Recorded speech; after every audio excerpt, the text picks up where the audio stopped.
Muy buenos días. Vamos a estar viendo la importancia de poder obtener un monto consumido, que en definitiva es el cierre de la declaración jurada de impuesto a las ganancias, realizando el cuadro de justificación patrimonial. Voy a suponer, esto es un ejemplo, el monto consumido me va a salir por diferencia en función a todos los montos que voy a estar ingresando. La idea es que dentro del consumido estemos incluyendo todos los gastos que involucren a la vida personal del contribuyente y por supuesto de la familia o de las personas que estén a cargo, ¿no? Como alimentación, servicio doméstico, indumentaria, cuotas del colegio, viajes de exterior, viajes al exterior y todo tipo de gastos que estén involucrando la vida cotidiana del contribuyente. Todo esto está contemplado en la Resolución General 2218 de AFIP del 2007. Y lo que tenemos que buscar es que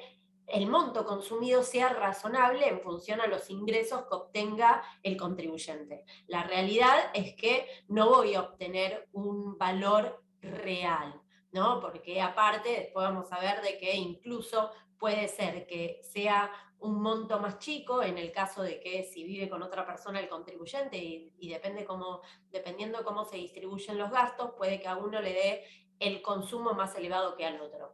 Lo que tenemos que tener en claro es que si se hace un gasto importante, una adquisición de un automóvil o un viaje al exterior, de alguna manera tiene que estar reflejado dentro de los gastos del consumo del contribuyente. Pero todos aquellos gastos que no forman parte del monto consumido corresponde que los pongamos en otras líneas dentro del cuadro de justificación patrimonial, que es lo que vamos a estar viendo ahora.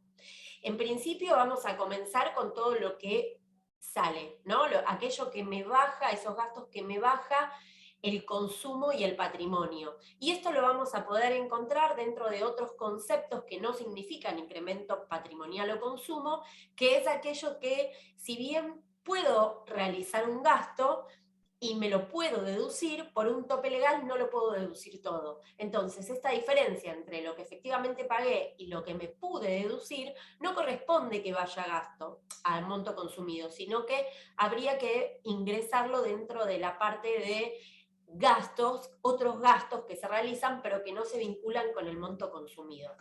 Dentro de estos conceptos que me van a bajar el patrimonio o el consumo, acá voy a tener un montón. Voy a poder poner donaciones, voy a poder poner aquellos gastos, como les decía, que por un tope legal me pude deducir una parte y el resto no. En el caso de un ajuste por inflación, si tengo ingresos de tercera categoría y hago el APORI, y este APORI me dio una ganancia, lo cual me estaría incrementando la base imponible, corresponde que lo compense como una salida también dentro del cuadro en otros conceptos.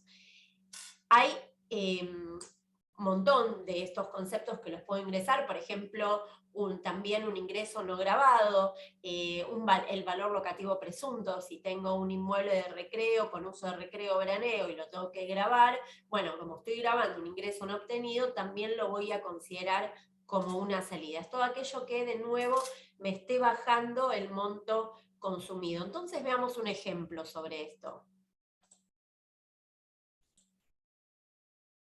Voy a suponer que estoy haciendo la liquidación del contribuyente, tiene ingresos de cuarta categoría, y acá tenemos los gastos de mantenimiento del rodado, ¿no? Estos gastos de mantenimiento del rodado, el tope legal es de 7.200, todavía no se ha modificado, pero bueno, en este caso el contribuyente vincula un porcentaje de ese auto a su actividad grabada, con lo cual de este tope solamente correspondería, en teoría, tomarse el porcentaje que asume que se vincula. Entonces digo, si yo tengo un gasto de rodado más importante y excede este tope legal, bueno, la diferencia es lo que voy a tener que considerar restando dentro del cuadro de justificación patrimonial.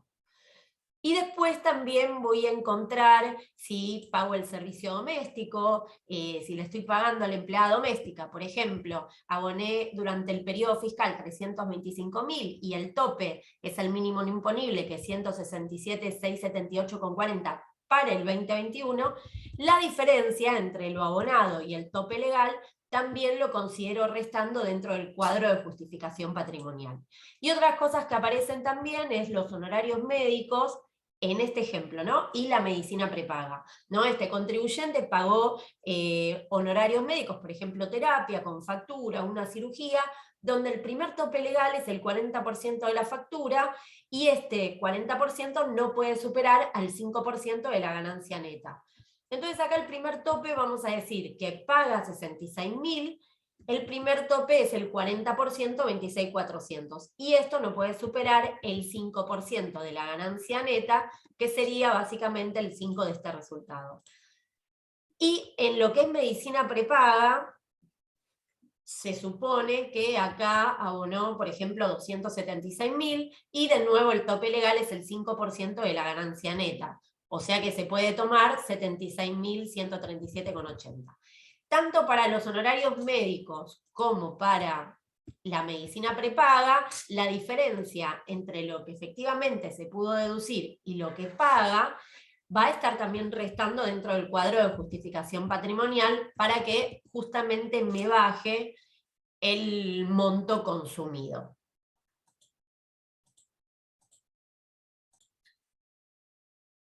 ¿Qué más voy a tener? ¿No? Otros gastos que puedo bajar. Impuesto a los débitos y créditos. Si supongo que no soy un contribuyente que tiene el certificado de MIPYMES, donde si tuviera el certificado vigente o el certificado en trámite se puede descontar el 100% del impuesto a los débitos y créditos, este impuesto que surge de la ley 25.413, si supongo que no tengo ese certificado, bueno, ya sea persona humana o persona jurídica, me puedo descontar hasta el 33% del impuesto por los débitos y créditos que me cobren de la ley 25.413, ¿no? El impuesto a los débitos y créditos justamente solamente hasta el 33%.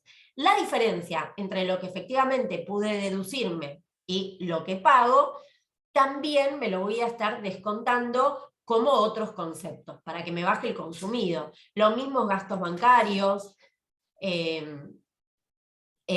gastos de mantenimiento del rodado no deducible, bueno, esto es lo que hablábamos anteriormente. Esto es lo que me baja el consumo. Ahora voy a lo que me aumenta el consumo, ¿no? Esto que sí me estaría aumentando el patrimonio o el consumo, y acá vamos a tener primero ganancias o ingresos exentos o no gravados, que voy a poder encontrar. Si obtuve un premio, por ejemplo, ese premio lo voy a considerar como un ingreso exento y lo considero directamente en la columna de entradas.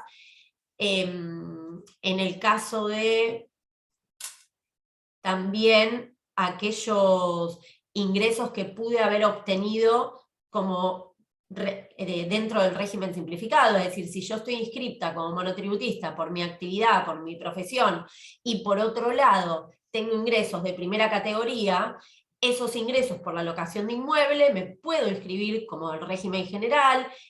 Es compatible con el régimen simplificado, ¿por qué? Porque si yo estoy alquilando un inmueble con destino de vivienda que está exento en IVA, ya no sería responsable del inscripto, sería exento en IVA, entonces sería del régimen general, por primera categoría, puedo tener ingresos por ingresos por el régimen simplificado también, o bien puedo estar como sujeto autónomo en cuarta categoría, y por otro lado, también en el caso de que esté exento, por ejemplo, en el caso de honorarios directores, síndicos, etcétera, también puedo ser monotributista por otra actividad. En ese caso, esos ingresos del régimen simplificado los voy a estar considerando como un ingreso exento. Y veamos un ejemplo también.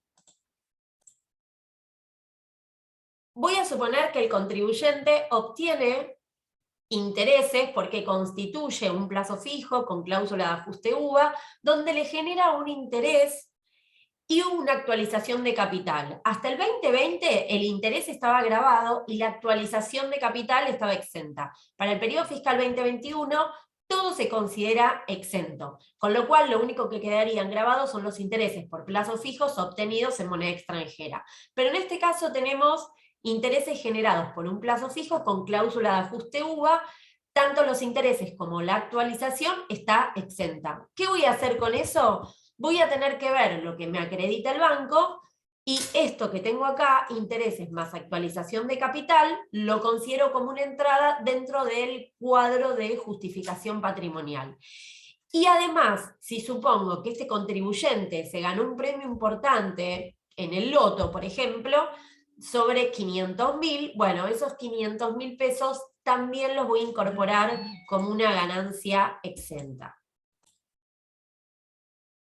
Después vamos a tener bienes recibidos por herencia, que acá voy a encontrar herencia, legado, donaciones y todo otro tipo de conceptos.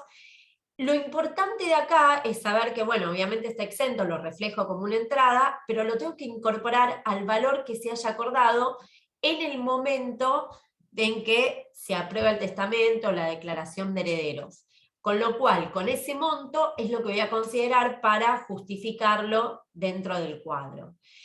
Y por último vamos a tener otros conceptos que sí justifican erogaciones patrimoniales o consumo, donde también me estaría aumentando el patrimonio. Y acá voy a poder tener todas las amortizaciones de los bienes de uso, cosas muebles e inmuebles, son todos gastos que me puedo deducir, pero que no son erogables. De esta forma es que voy a tener que compensar como una entrada en el cuadro de justificación patrimonial este monto de las amortizaciones. También voy a tener el ajuste por inflación, como antes les mencionaba. En el caso de que el ajuste por inflación me haya dado una pérdida, donde me deduce, donde me baja la base imponible a gravar de la tercera categoría, ese monto, ese ajuste, tanto para lo que corresponda al 2021, que es el 100%, como lo que corresponda al 2020, que será el segundo sexto, o al 2019, el tercer sexto, cuando me dé una pérdida que bajé la base imponible, ese monto del ajuste por inflación lo compenso como una entrada en el cuadro de justificación patrimonial, porque también es un gasto que me pude deducir, pero que efectivamente no erogó. Así que sobre eso también vamos a estar viendo un ejemplo. Supongo que tengo ingresos de tercera categoría porque tiene una explotación unipersonal, le descuento todos los gastos, la base imponible me da 670.000. Cuando calculo el ajuste por inflación, tanto para el periodo fiscal 2021 como los anteriores periodos, en el caso de que corresponda, me termina dando una pérdida en ambos casos, ¿no? En ambos años.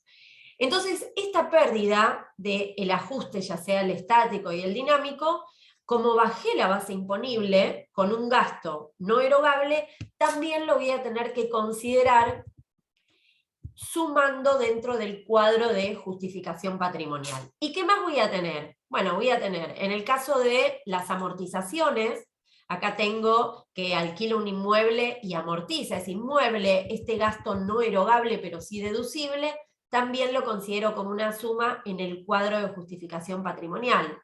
Después voy a tener también la amortización del rodado, que si bien el tope va a ser calcular por 5 años sobre 20.000, y en este caso, bueno, solo se va a descontar de la amortización el porcentaje que haya vinculado a su actividad grabada, ese gasto no erogable y deducible también lo voy a considerar sumando en el cuadro de justificación patrimonial.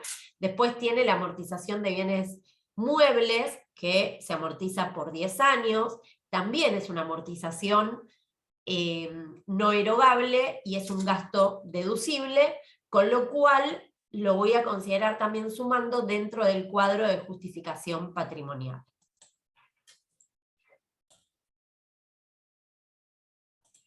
Y una vez que calculamos tanto las entradas como las salidas, bueno, después nos queda el resultado impositivo del periodo, el patrimonio neto al inicio, el patrimonio neto al cierre, y con la diferencia nos da el monto consumido. Bastante razonable para los ingresos que tiene el contribuyente. Y acá es donde decíamos que, y nos preguntamos si se puede llegar a rectificar el monto consumido. Y en principio, la respuesta que dio AFIP sobre esto es que no, pero que se podría ver en cada caso en particular del contribuyente cuál sería la situación o cuál sería el ajuste que se quiere realizar. Y por otro lado tenemos este fallo de corte, que es el que figura en pantalla, donde se establece si realmente el consumo puede no justificar específicamente los gastos del contribuyente, y la respuesta es que sí, por esto que decíamos que si está viviendo con otra persona, en el caso de que depende cómo se distribuyan los gastos, puede ser que el monto consumido le dé elevado o le dé al contrario bastante bajo. Lo importante, de nuevo, es que mantenga una razonabilidad con los ingresos del contribuyente y, por supuesto, con los gastos que haya realizado durante el periodo fiscal. Bueno, como siempre, nos pueden escribir al correo electrónico curso.online.evelopez@gmail.com si tienen alguna duda, no hay ningún problema, y muchísimas gracias por su atención.